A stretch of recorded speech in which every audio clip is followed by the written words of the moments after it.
haciendo unos envíos. Muy buenas noches, bienvenidos a Don C, un nuevo programa este viernes. Tenemos la presencia de César Paredes, conocido politólogo, totalmente enterado del quehacer de esta actividad que, como siempre repito, hoy en día a mucha gente la tiene prácticamente, no le gusta, se aburren, política, economía, dicen, ¿no? Sin embargo, sobre eso transita el desarrollo de las sociedades. César, muy buenas noches, bienvenido al programa Don C. Buenas noches, César, un gusto estar nuevamente acá contigo para poder compartir y hablar un poco de la actualidad que nos está ahorita, nos tiene bastante inquietos, ¿no? Vamos a ver. Mira, la primera pregunta que te quiero hacer, ¿por qué no serías comunista? Bueno, yo creo que lo primero que tendríamos que hacer para contestar esa pregunta es tener claro, por ejemplo, qué es el comunismo. Y el comunismo, para decirlo en términos más sencillos, es la implantación de un sistema, una doctrina, una ideología, donde básicamente se coactan nuestras libertades, nuestras toma de decisiones, ¿no? Y yo creo que esos solo dos puntos son dos puntos fundamentales por la cual uno no podría ser comunista, y más cuando está pues acostumbrado a manejar su vida de una manera libre, espontánea y motivada básicamente por trabajar y conseguir cosas con mucho esfuerzo, ¿no? Yo creo que ahí está básicamente lo fundamental, ¿no? Todo se habla mucho sobre lo que es el comunismo, de esta doctrina que, si somos sinceros, en ningún país del mundo hasta el día de hoy se ha podido decir que ha tenido buenos resultados, ¿no? Y a veces, muchas veces queda en eso, en una cuestión ideológica, en un sueño, en la nebulosa, como que todavía los que venden esta ideología dicen, lo que pasa es que hasta ahora todavía no hemos tenido el comunismo pleno, ¿no? Pero si en el camino hemos tenido los fracasos que tenemos, imagínate qué pasaría si realmente fuera como ellos dicen, ¿no? Mira, tú acabas de mencionar dos cosas, libertad y derecho de propiedad. Bueno, sobre la libertad, en este sistema que no es comunista, ¿tenemos todas las libertades que quisiéramos? ¿O siempre hay un Estado que nos condiciona? Recuerda lo del COVID, recuerda de las normas que te dan. En realidad somos libres, seámoslo siempre. Yo creo que, si bien es cierto, la libertad no es plena, pero yo creo que podemos tomar decisiones con respecto a nosotros. O sea, yo puedo decidir mañana y decir, ¿sabes qué? Mañana quiero ir a Trujillo, mañana me quiero ir a Lima, ¿sabes qué? Hoy día me voy a ir de compras, hoy día me quedo en mi casa y tomo mis propias decisiones. Creo que, si bien es cierto, la libertad en términos generales no es del todo plena, pero individualmente uno tiene la libertad de poder hacer lo que decide. Yo creo que eso es fundamental, ¿no? Porque, como tú dices, es cierto, ¿no? Muchas veces el Estado nos pone ciertos parámetros. Una prueba palpable fue lo que vivimos en la pandemia con el COVID, ¿no? En el cual muchas veces, que fue terrible, ¿no? Sí, yo me sentí violentado en mi libertad de manera que Cuba, ¿no? Algo así. Ahora, pero dime, aparte de Cuba, ¿qué? Rusia no es ese comunismo que pregonaba Marx, Engels, Lenin. La gente transita, hace negocios, la gente trabaja, gana diferente, hace intercambios. China igual. Cuba, un país muerto de hambre, pero ¿qué? O sea, ¿hay ese comunismo que siempre estaba en nuestra cabeza? Eso de que te quitan tu propiedad y te... Bueno, una de las cosas que dicen las personas que nos tratan de vender el comunismo o el socialismo es eso, que hasta el día de hoy nunca ha habido pues un comunismo pleno, real, ¿no? Y eso puede ser cierto en cierta medida, pero lo que se vive en Cuba, lo que se vive en Rusia, lo que se vive en China, lo que se vive en estos países, tiene pues una doble faceta, ¿no? El comunismo para el pueblo, ¿no? Para dentro del país. Ya, claro. Los líderes pero para afuera Para afuera aplicamos lo que le llaman ellos un capitalismo compartido, o sea, hay que negociar, hay que hacer negocios, hay que salir para afuera, pero el pueblo no puede manifestarse dentro de ese sistema. Para el pueblo sí hay que implementarle totalmente el comunismo y las leyes, pero podemos ver, por ejemplo, que en China ya es un país que económicamente se maneja dentro del capitalismo plenamente, ¿no? Plenamente, ¿no?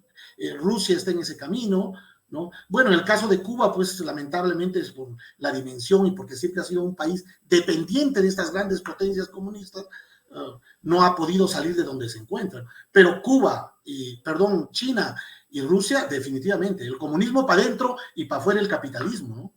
Yo siempre a Cuba lo he visto como una base militar y política a través del cual transmiten, ¿no? Están plenamente entrenados una cúpula, la población está muy mal, y con ese tránsito te invaden, ya no militarmente, sino te invaden ideológicamente, ¿no? O sea, es el puente, nada más. Es un punto estratégico, es un punto estratégico dentro de la región, ¿no? Sí, que las naciones comunistas, las naciones socialistas la mantienen para seguir manteniendo vivo esta doctrina ideológica, ¿no? Entonces aquí aparecen esta gente de izquierda, estos pseudo comunistas. Bien entrenados, que te venden un sueño, que te venden un país que es un paraíso, donde todos somos iguales, donde la libertad es, la propiedad privada no tiene uno que tener más privilegios que el otro. Entonces, lógicamente, para la gente que de una u otra manera en nuestra región, en América Latina, que hay zonas muy deprimidas, lógicamente suena pues qué bello, ¿no? O sea, es hermoso, ¿no? Pero los rusos, los chinos, están haciendo una economía de mercado. O sea, hay inversiones, hay ricos. Me dicen que, y hay así en las revistas internacionales, dicen que hay unas tremendas desigualdades en China, ¿no? Hay súper ricos, más ricos que en Estados Unidos, y también hay pobres un montón, ¿no? Y lo mismo Rusia. O sea, yo digo, los pilares del comunismo, Rusia principalmente, que tuvo un alto costo por esa ideología de vidas humanas, y que se fue al fracaso. O sea, no me digas que no se hizo, sí se hizo comunismo en Rusia y les fue pésimo, a tal punto que tienen ahora que recular, y lo que se ha convertido en comunismo en Rusia, me parece a mí, es un fascismo. Lo que tú dices es totalmente cierto. Mira, Rusia ya atravesó por una etapa, no sé si recordarás, el siglo pasado con el tema de la perestroika, con Gorbachev, claro, que reformuló el proyecto político ruso, y es donde ya de una u otra manera se abre al mercado. Pero al margen de eso, ellos siempre, como un punto, como decía, como una cuestión estratégica, han tratado de mantener ese sistema, ¿no? Han tratado de darle hacia afuera una idea de que ellos mantienen todavía ese sistema para poder tener puntos de acogida, como por ejemplo lo tienen en América Latina, ¿no? Pero en el fondo, todos sabemos que en realidad para afuera ya es un capitalismo, ¿no? Rusia, China, en China hay una infinidad increíble de millonarios ya que viven, que tienen grandes propiedades. Lógicamente son miembros del Partido Comunista, ¿no? Eso lógicamente sí, y dan su cuota al partido y todo eso, pero es gente que ya tiene pues desniveles sociales increíbles con el resto de la población, con el obrero que está fabricando las zapatillas Nike, los polos Lacoste y todo eso, las diferencias son y que nosotros nos morimos de miedo que no venga mucho producto chino porque afecta a la manufactura. Un cariñoso saludo a César Alberto Verástegui Yaque, que nos pone ahí, nos dice capitalismo compartido. O sea, está hablando seguramente de China, está hablando también de Rusia. O sea, al final, yo no sé a dónde se está yendo ese concepto. Y Javier Pereira, pucha, Javier, muy buenas noches, hermanito lindo, gracias por participar. Y dice, el país más socialista es Estados Unidos. Pues en su crisis bancaria hicieron que el reflotamiento de su sistema bancario no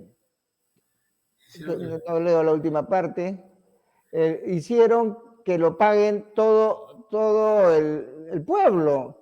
Bien interesante lo que dice Javier, ¿ah? Pero primero tendríamos que ver que una cosa es el comunismo y una cosa es el socialismo, ¿no?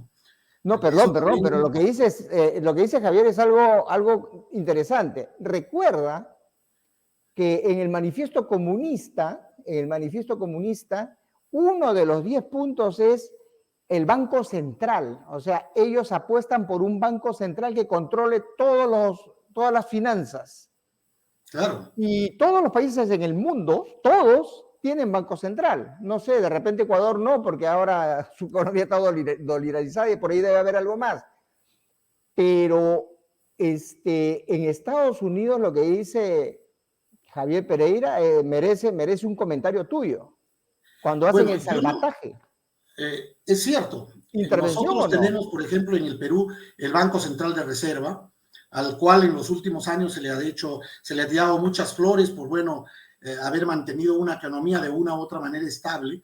Y es cierto, pero yo no sé hasta qué punto por hacer ese tipo de acciones se pueda considerar a los Estados Unidos como un país socialista. Bajo esa teoría, todos los países que tienen un Banco Central de Reserva y que asumen ciertas medidas para controlar su inflación, para manejar su moneda y todo eso, tienen que tomar medidas, ¿no? Estados Unidos lo ha hecho, y como ocurre en casi todos sitios, al final el pueblo es el que termina pagando. Pero hablábamos de libertad, de libertad, y eso de allí, lo que hace Estados Unidos, lo que hizo Europa, la Unión Europea, lo que hizo Alemania, lo que hizo todos los países, es intervención. Lo que pasó con la Unión Europea, con este salvataje que le dieron a Grecia hace más o menos unos 4 o 5 años atrás, cuando y metieron dinero, pero en cantidades para salvar su economía, ¿no? Sí, un intervencionismo terrible, ¿no? Por eso, vamos a continuar porque ya está medio picante esto y vamos a tomar un poquito de calma con una pausa comercial.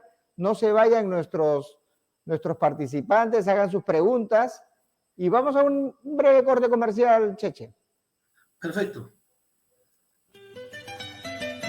Tranquila, Rebeca. Utiliza Dectofin F. El Dectofin F es un potente antiparasitario diferente de los demás que elimina la licuia o fasciole hepática. Además, mata todos los parásitos internos y externos de nuestros animales. El Dectofin F es un antiparasitario completo. Los deja limpiecitos de parásitos a nuestro ganado. El Dectofin F no produce aborto. Se puede aplicar a cualquier hora. Olvídese de los otros. Luego de dosificar con Dectofin F, aplicar Vitavic con Hematorrey y tus vacas reventarán con la producción de leche, tendrán más crías y todos tus animales estarán más gordos.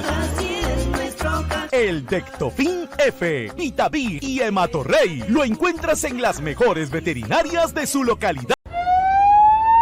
Las emergencias ocurren cuando menos te lo esperas. En Clínica Limatambo estamos preparados para atenderte las 24 horas del día. El mejor staff siempre listo para atenciones de emergencia, SOAT, pediátricas, ginecológicas y además contamos con nuestra unidad de cuidados intensivos. Ubícanos en el Girón Puno 265 Cajamarca.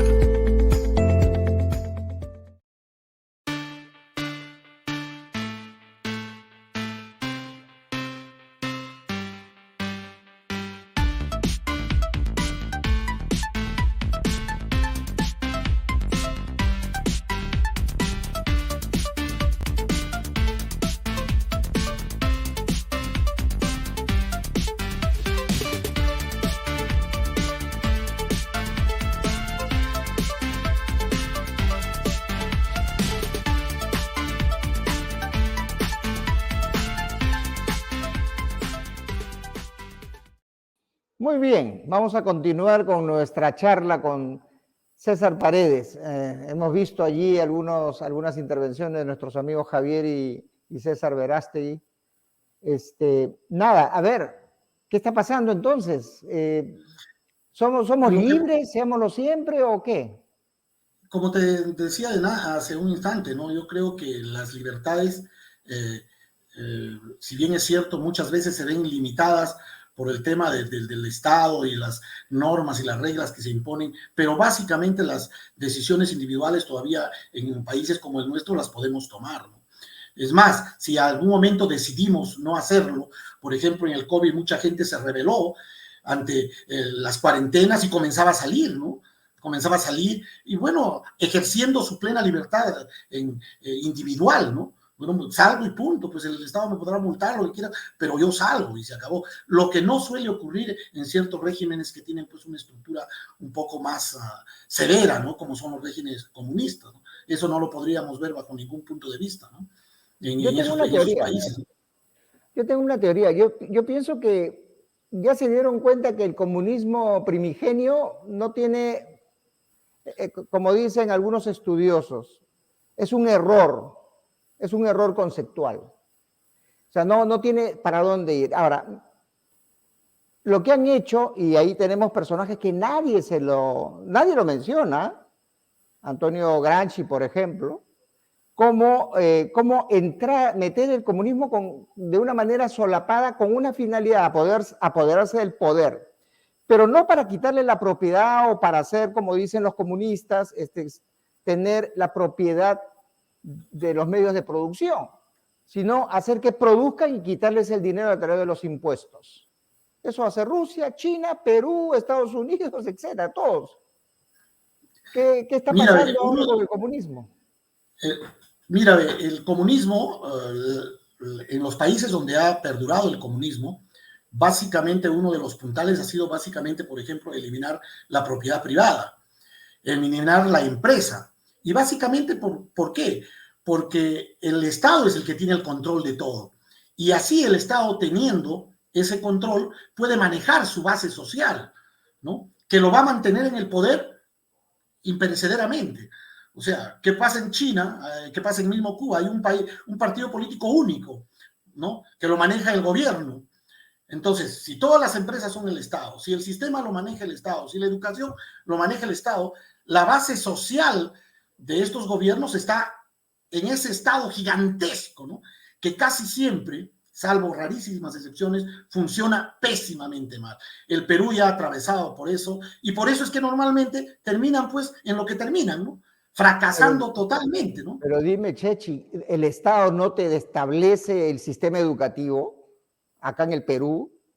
¿El Estado no te determina los niveles de impuestos que tú tienes que pagar? ¿El Estado no se hace cada vez más grande y hace que los actores económicos se vean cada vez más presionados? O sea, ¿estamos viviendo una democracia, una economía social de mercado, como le han querido llamar? ¿O estamos en un comunismo solapado, como en algún momento dijo Javier? Javier está poniendo algo interesante. Él dice, y sigue con el tema de Estados Unidos, parece que le han dado visa. En un país de libre mercado como USA, donde se administran de manera planificada los riesgos y oportunidades, lo lógico era que dejen que los bancos quiebren por el sobreendeudamiento irresponsable y no cargar ese pasivo a la población. O sea, se refiere a los billones de dólares que entregó a estos bancos en la crisis del 2008.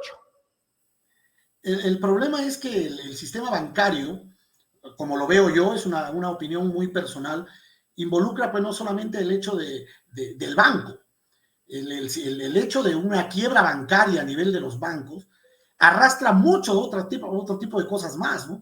Porque hay mucha empresa, mucho capitalismo, hablando de Estados Unidos, que está básicamente vinculada a los capitales de los bancos. Entonces, ¿qué pasaría si dejas quebrar a un banco? Imagínate, ¿no? Aquí, no sé si recordaremos aquí como Fujimori.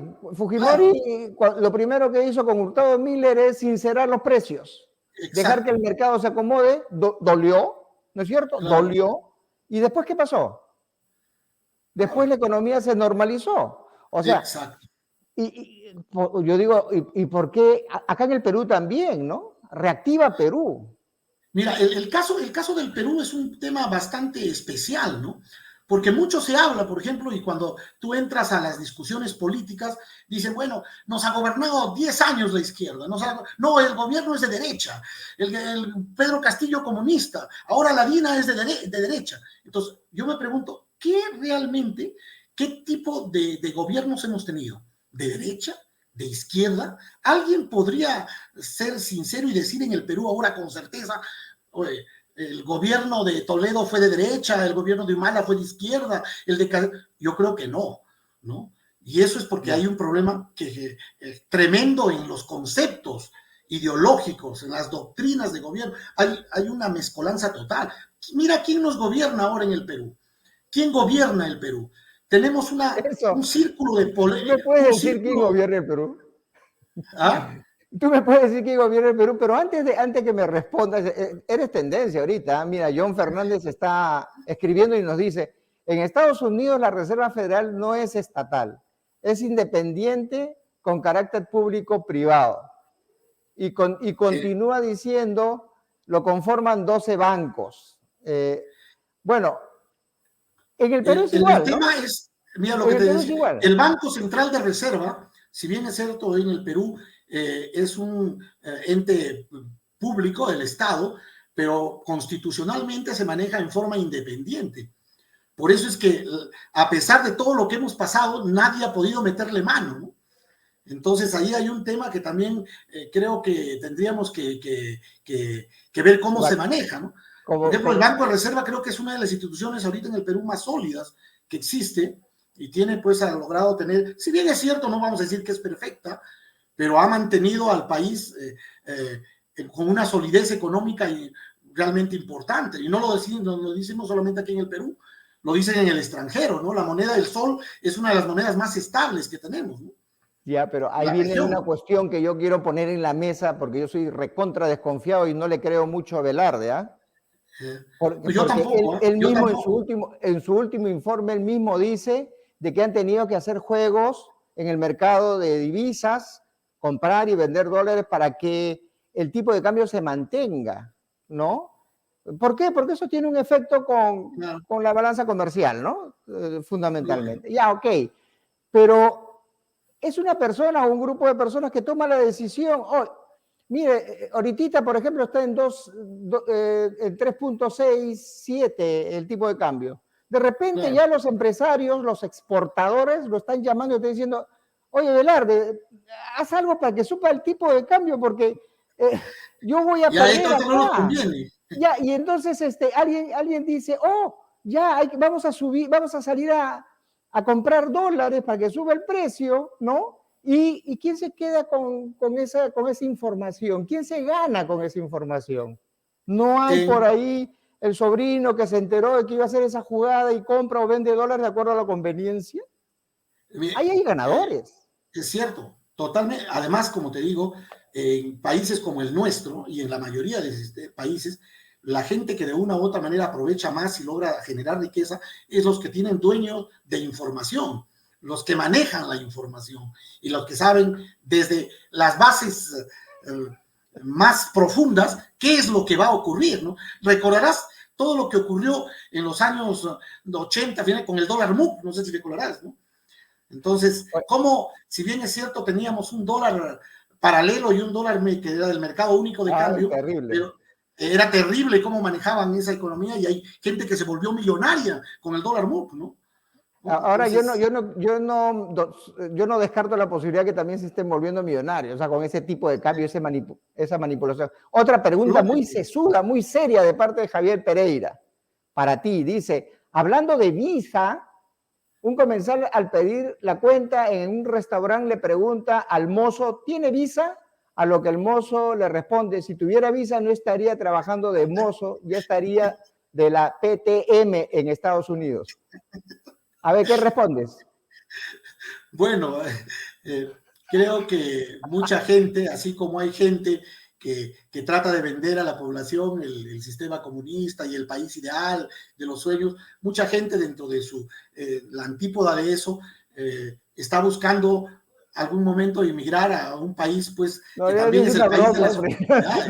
Yo sé que es una broma, yo sé que es una broma, pero como te digo, es gente que es cierto, que aspira en algún momento ir, y al margen de la broma y del chiste, es cierto, ¿no? Porque hay gente que, así como hay gente que quiere que este sea un país como Cuba, también hay gente que aspira en algún momento de ser Estados Unidos o irse a vivir a Estados Unidos. Aunque aquí en el Perú, los que aspiran que seamos como Cuba o Venezuela se van a vivir a Estados Unidos. No, por suerte son chiquititos, son poca gente.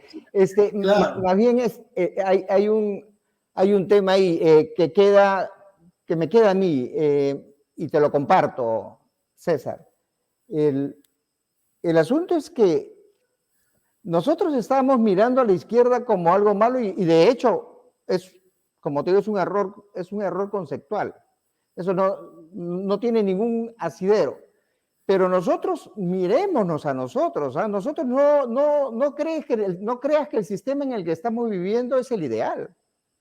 El sistema en que estamos viviendo es malo también. Claro, si no, mira lo que estamos pasando ahora, ¿no? Y están interviniendo en todo. Mira, teníamos a Fania Gómez, por un estado gordo, obeso, perdió un negocio, perdió, debe plata hasta ahora. Y así, ¿cuántos empresarios están arriesgando su capital y están perdiendo? Tú eres empresario. Dime, ¿por dónde está la salida? Lo que pasa es que, como lo que conversábamos en antes, ¿no? ¿Qué es el Perú? ¿Qué tiene como Estado ahora? ¿Qué es lo que estamos viviendo ahora? Yo lo que veo es que de un tiempo a esta parte del Perú es gobernado por una cofradía o un grupo de gente que no es ni de izquierda ni de derecha. Que hablamos, por ejemplo, de los famosos caviares, ¿no? Que teóricamente ellos se manifiestan progres de izquierda, pero no tienen ningún reparo en meterse a la cama con la derecha con tal de cuidar sus intereses. Mira el Congreso ahorita, le van a dar la presidencia a Valdemar Cerrón. Imagínate, ¿no? Entonces, ahí creo que hay un tema que estudiar el caso peruano. Si bien es cierto, es la fresita del pastel que este famoso Foro de Sao Paulo quiere terminar de comer y no lo ha podido hacer. Y es un caso para analizarlo muy bien, ¿no? Porque hay una resistencia todavía plena y creo que es básicamente porque nosotros hemos vivido en carne propia muchas de las experiencias que ahora están pasando países como Venezuela. Mucho del retraso que tuvo el Perú lo construyó en la década de los 80 con el gobierno militar, ¿no? Cierto. Y todo eso. Entonces, ya la gente que pasamos los 50 años, los 60, sabemos, y algunos nos encargamos de transmitirle eso a nuestros hijos. Después vivimos el fenómeno del terrorismo, que también fue brutal en nuestro país, que eso, a la postre, creo que ha generado una resistencia social ante lo que no quieren imponer, ¿no? Pero eso no significa que lo que tengamos es bellísimo y bacán, hay que seguir acá. Hay muchas cosas que construir. Hay que defenderlo, pero hay que mejorarlo. En alguna otra oportunidad sobre, por ejemplo, las reformas que se tiene que hacer a nivel económico, a nivel electoral, básicamente para construir democracia plena. No tenemos partidos políticos y mientras no construyamos esa democracia plena, definitivamente los que vengan van a ser peores que los otros. Y te decía hace un momento conversando fuera de cámaras, ¿no? O sea, se propuso las elecciones adelantadas y se dijo que no, porque se tenían que hacer las reformas, porque no podíamos. Ha pasado ya 8 meses y no hay elecciones adelantadas y nadie habla de una reforma. Están calladitos. Es que este sistema es cómodo, pues, César. Sistema es cómodo para los advenedizos, para los que entran a asaltar el Estado. Y los que están en el poder son una especie de ente híbrido que no sabes de dónde son, ¿no? Simplemente defienden sus intereses y si hay que defenderlos con la izquierda al lado, lo defienden. Y si hay que defenderlos con la derecha al lado, lo defienden. Lo importante es no perder lo que tienen. Esa es la verdad del asunto. Estoy agradecido por toda tu intervención. En realidad me ha gustado mucho esta discusión. Hemos estado contrapunteando y eso está bien. Por lo menos los que nos están viendo y los que nos van a ver después en las repeticiones del video pueden sacar algunas conclusiones. Tus reflexiones finales, César. Primero agradecerte por la oportunidad. Y bueno, lo que creo que queda claro es que tenemos que primero fortalecer la ética y los valores. Ninguna ideología, sea capitalista, sea socialista, sea comunista o sea lo que sea, va a sacar a un país adelante mientras el pueblo no nos bañemos de ética y de moral, y eso hay que comenzar a construirlo. Tenemos que comenzar a construirlo dentro de las bases sociales, dentro de nuestra juventud, sobre nuestra niñez. Nuestro país es un país lleno de oportunidades que hasta el día de hoy, después de 200 años de república, no hemos podido todavía descubrirlo plenamente como para salir adelante. Gracias, César, por la oportunidad, y ojalá no vuelva a haber otra oportunidad que podamos seguir conversando. Sí, yo me quedo picado, me he quedado picadito.